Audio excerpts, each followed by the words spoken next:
बिस्मिल्लाहिर्रहमानिर्रहीम। तारीख स्टूडियो के मोज़िद नाज़रीन अस्सलाम वालेकुम। नाज़रीन ग्रामी, आज इस वीडियो में आने वाली किस्त के बारे में मालूमात देंगे, बल्कि साथ ही तारीख के कुछ हैरान कुन हक़ाइक़ से भी आगाह करेंगे, क्योंकि अब कुर्लुश उस्मान की एक ऐसी किस्त पेश की जा रही है और इस किस्त में आपको कुछ हालात मुख्तलिफ देखने को मिलेंगे।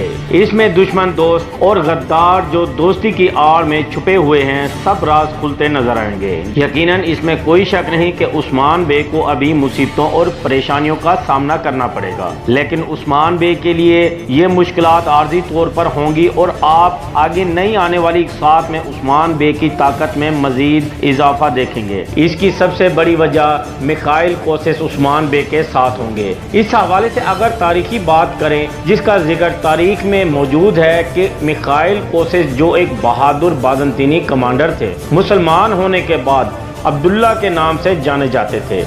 ये जासूसी करवाने में माहिर थे और इनका जासूसी का एक वसी नेटवर्क मौजूद था, जिसकी वजह से उस्मान बे को बहुत सी मदद और मालूमात मिलती थी। आने वाली किस्त में उस्मान बे को नए दोस्त और इत्तेहादी मिलेंगे, जो कि एक लंबे अरसे तक उस्मान बे का साथ देंगे और सल्जूकी वजीर के खिलाफ भी उस्मान बे का साथ देते नजर आएंगे। नाज़रीन ग्रामी, उस्मान बे के जो इत्तेहादी सामने आएंगे, यकीनन वो तारीखी अहमियत के हामिल होंगे। अभी हम बात करेंगे कोनूर एल्फ की, जो उस्मान बे का साथी बनेगा, बल्कि सल्जूकी वजीर के लिए भी बहुत बड़ा खतरा साबित होगा। कोनूर एल्फ एक तारीखी किरदार हैं, जो कि अब तकरीबन वक्त आन पहुंचा है कि कोनूर सल्जूकी वजीर का साथ छोड़कर उस्मान बे के साथ शामिल हो। कोनूर की तारीखी अहमियत का अंदाजा आप इस बात से भी लगा सकते हैं कि उस्मानी सल्तनत के क़याम के बाद कोनूर एल्फ उस्मान बे के पहले कमांडर मुकर्रर हुए थे। नाज़रीन ग्रामी, अब सवाल ये आता है कि उस्मान बे को सल्जूकी कैद से कैसे बाजियाब करवाया जाए। उस्मान बे को बाजियाब करवाने में सबसे बड़ा किरदार शेख हैदर का होगा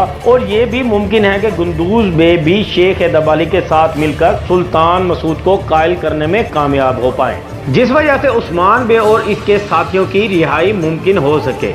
अब बात आती है मंगोलों की, तो क्या गिरातू चाहेगा कि उस्मान बे को आज़ाद किया जाए? तो इस बारे में आपको मुख्तसर बताएंगे कि मंगोल जो कि पहले की निस्बत अब फौजी ताकत में काफ़ी कमज़ोर हो चुके हैं। मंगोल जो कि सोना और पैसे को ज़्यादा अहमियत देते हैं, जो सल्जूकी सल्तनत तुर्क कबाइल से लेकर मंगोलों को देती है। तो ये वाज़ेह है कि मंगोल अभी किसी भी जंग का हिस्सा नहीं बनेंगे, लेकिन सियासत को तरजीह देंगे, जो कि सल्जूकी सल्तनत में मौजूद कुछ गद्दारों के जरिए कर रहे हैं।